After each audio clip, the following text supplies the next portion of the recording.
Another way of making a triangle is to just make it by increasing or decreasing stitches. If you want to make a triangle using single crochet, for example, you would make your slip knot, and say you wanted to use a decrease method. You could chain however many you want the base of your triangle to be. Just use any number there. Then in the second chain from hook, you would work a single crochet, and you would work a single crochet all the way down your row.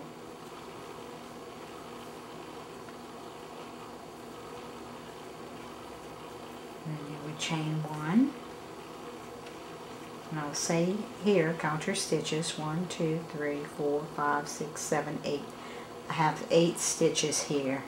So I'm going to turn, and I want to decrease, so I can insert my hook in my first stitch, yarn over it and pull through, insert my hook in my next stitch, yarn over it and pull through, then yarn over it and pull through all 3. That would decrease 1 stitch. Then I'm going to single crochet in the next several stitches to the last 2.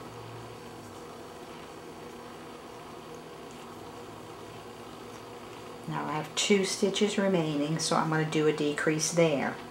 Insert my hook in that stitch, yarn over it and pull through, but don't complete the stitch.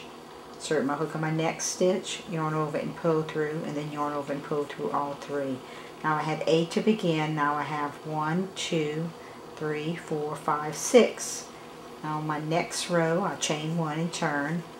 If I want to do another decrease, I would do the same.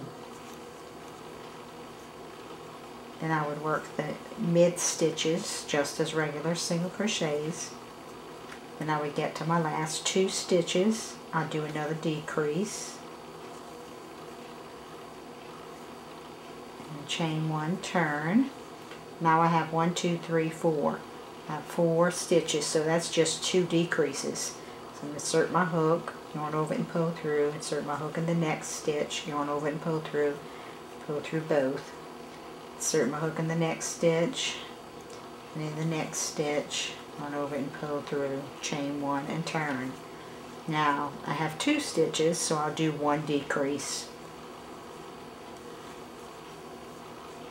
Now this gives me a teeny tiny triangle because I started off with only 8 stitches, but you can see that that's triangle. And if I would have started off with more stitches, it would be a larger triangle. Now the opposite way that you can do this is to do increases instead of decreases.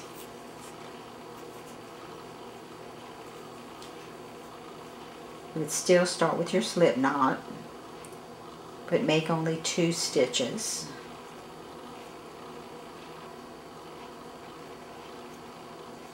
Two chains, and in your first chain,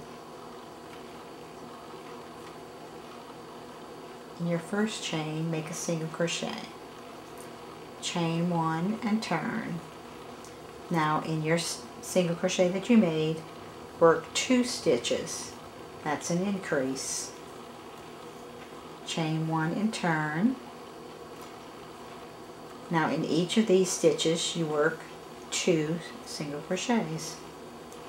2 there and 2 here. Chain 1 and turn. Now you have 1, 2, 3, 4 stitches, so you don't want to increase every stitch, so you increase on the ends. 2 single crochets in the first stitch, regular single crochet in your 2 middle stitches, and 2 single crochets in your last stitch. The advantage to this is that you can see how big your base is going to be, and you can determine when you want to stop.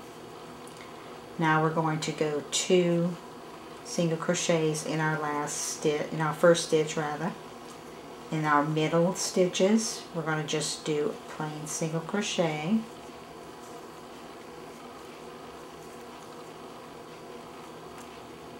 When we get to our last stitch, we're going to work 2 single crochets. Now, I wasn't counting stitches, but let's see how many stitches we have here now. 1, 2, 3, 4, 5, 6, 7, 8. We have 8. So we're going to increase here in our first stitch by working 2 stitches in one. We're going to do regular single crochets across till we get to our last single crochet. Oops, lost my stitch there.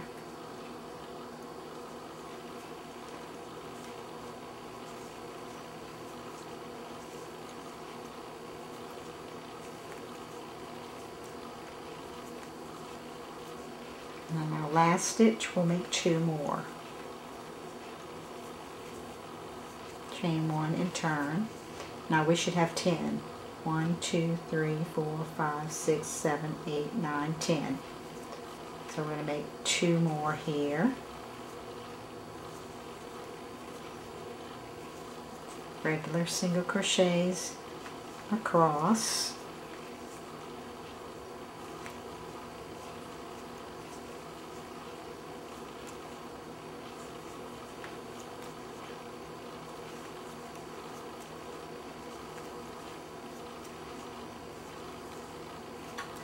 And 2 single crochets in your last stitch.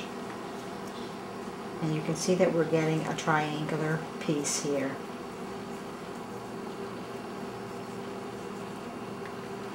Now it's a very steep triangle. If you wanted a less steep triangle, you would put a row of single crochet between each increase row. That's just 3 ways that you can make triangles. There's many other more elaborate ways that you can do it as well, more decorative ways.